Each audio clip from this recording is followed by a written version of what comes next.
Welcome back to my channel. Mag-aarte ulit ako. Magkukulit tayo ng buhok. Yan, kasi tumutubo na yung mga black hair niya. Ngayon, bumili ako ng Garnier. Ito siya. Yan siya. Yan. So, nakalimutan ko siyang i-vlog habang minimix ko yung lalagyanan. Yan. Ito siya. Ito yung step 1 mo. Meron siyang, ring. Yan, basahin nyo na lang. Ayan, may ring siya. Yan, dapat maalis nyo yan. Bubuksan nyo, alisin nyo. Tapos, ewan ko na lang kung di nyo pa na-experience magkulay mag-isa. Tapos, alisin nyo to. Tapos, lagay nyo, ganyan. Yan, tapos, yan, ulitin natin. Nakalimutan ko kasi i-vlog, guys. Sabi lang ng anak ko, Mama, vlog mo kaya? Sabi niya. Yan, lalagay mo siya. Yan. Meron pa, marami pa siya sa loob eh.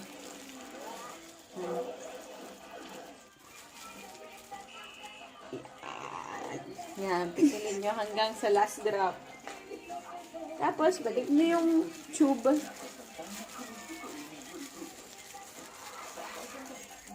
Tapos, shake nyo lang. Shake, shake, shake. Shake, shake, shake. Yan. Shake pa. Actually, guys, kaingutan ko. Hindi ko siya first time ginawa.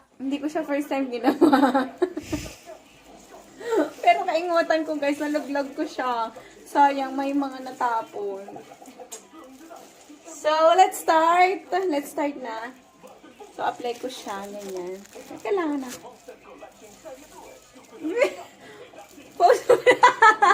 Hindi, anak, kasi matangkad ako sa'yo. Yan.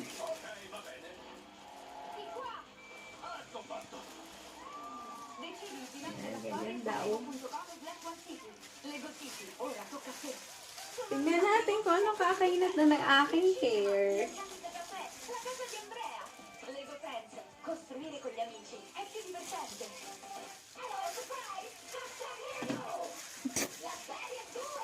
Tatawanan ako ng anak ko. Salbahe.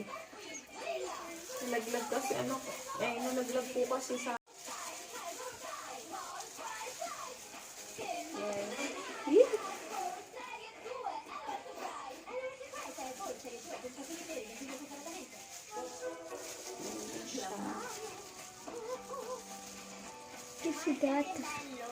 Stop mo na nga. Ayoko naman po. Na-apply ko na siya sa buong buhok ko. Yan.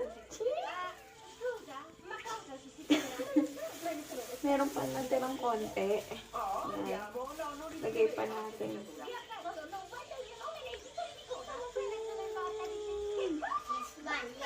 So, sabi doon, Peter,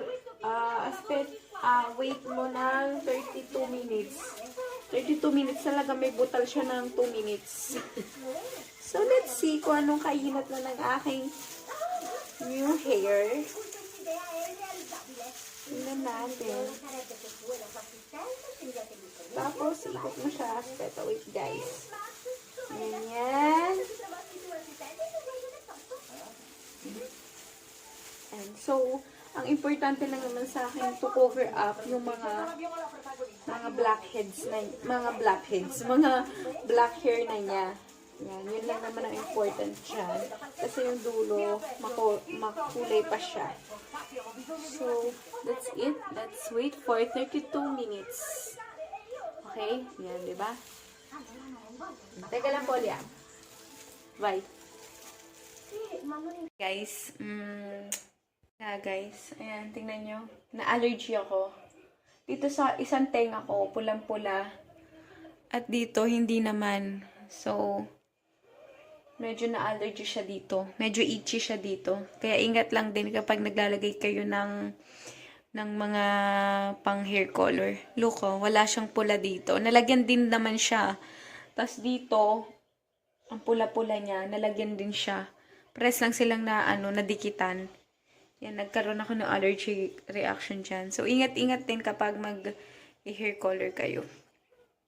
Baba ko ng konting camera kasi pag gumanyan, mukha ko alien. Tapos, for the final touch, this one, yan, ng shampoo conditioner. I'm so excited what will happen to my hair. So, see you later. Guys, na ang buhok.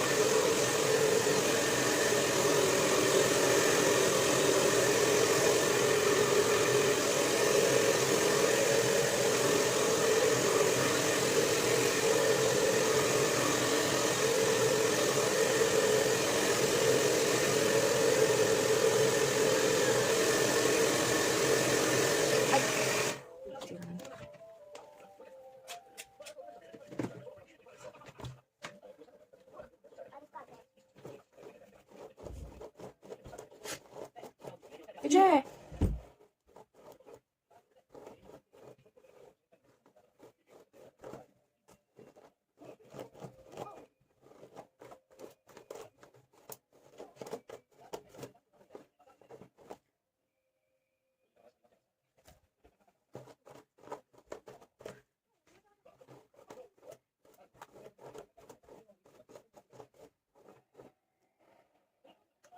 So nice.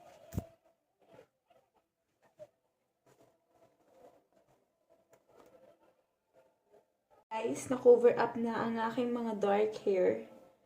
Yan, dahil nag-coating lang naman ako eh. Kinote ko lang yung sa taas na nagiging black na siya. Bumabalik na siya sa totoong kulay. So, ayan. Of course, dito guys sa dulo, iba talaga yung kulay niya. Kasi ito pa yung kulay ko na blonde from the top. Napupunta na siya sa mga roots. So, at isa lang naman ang ginamit kong pang top. Isa lang ginamit kong pang top. Kaya, talagang, eto lang ulo ko ang na-cover up niya. Guys, ito nga yung ginamit ko na product. Ayan. From Garnier, Belle Color. Colore Luminoso. Yan. And ang pinili ko ay Biondo number 2, Blonde Natural. Yan, number 2, Blonde Natural. Tapos, ganito mangyayari sa kanya. Sa color. Kung ganito yung buhok mo before, magiging ganito siya. Yan. Ito yung dark, medium, and the light. Magiging ganyan siya. So, mine was this one. I think, mine is this one. Dark na siya. Kasi bumalik na siya sa pagkaitim. So, naging ganyan siya. Tama ba? Hindi siya masyado nakitang clear. Wait. So, ito yung akin. Before. Ayan, naging ganyan na siya. Tama ba?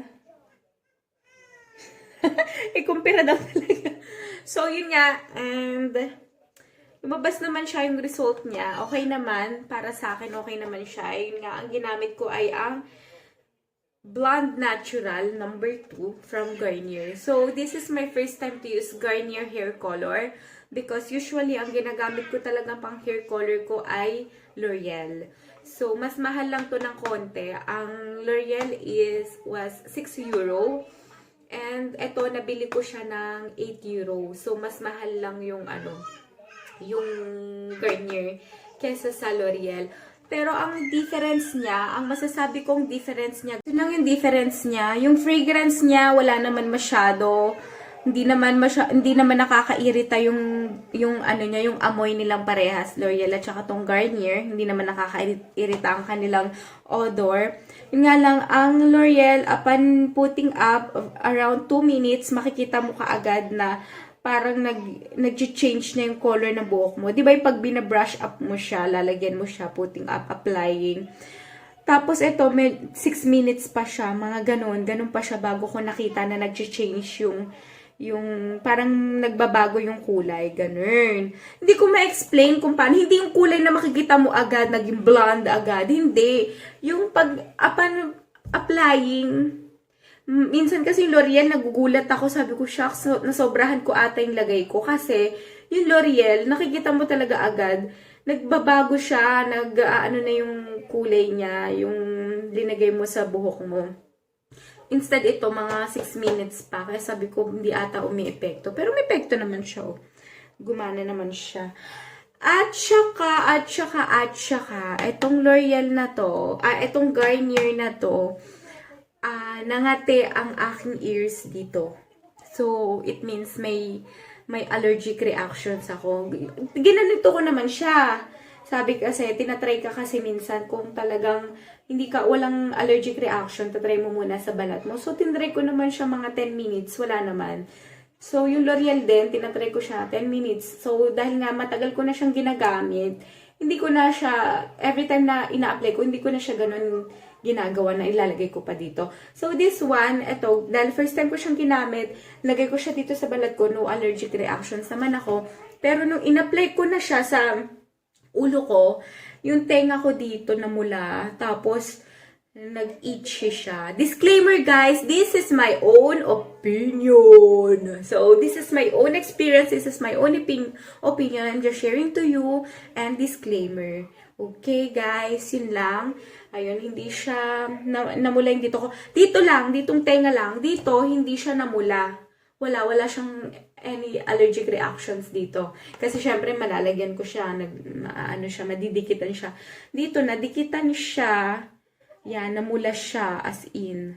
Tapos medyo mahapdi-hapdi siya. Pero dito hindi. Wala siyang allergic reaction dito sa ko. Madali lang naman nung binalawan ko na nawala din naman yung allergic reactions. And then ano pa ba ang sasabihin ko? Tapos, pag sinampuhan ko na siya, yung shampoo niya na included dito is hindi ko rin masyadong bet na hindi siya masyadong hiyang sa buhok ko. Hindi siya masyadong lumambot yung hair ko nung sinashampoo ko. Yung L'Oreal kasi, lumambot talaga yung hair ko. Nung pagka siya shampooin mo, ganyan, lumambot siya. Ito, pa rin siya. Yung parang, alam mo yun, yung parang pa rin yung buhok mo sa dulo. Anong tawag doon? Dikit-dikit pa rin yung buhok mo sa dulo.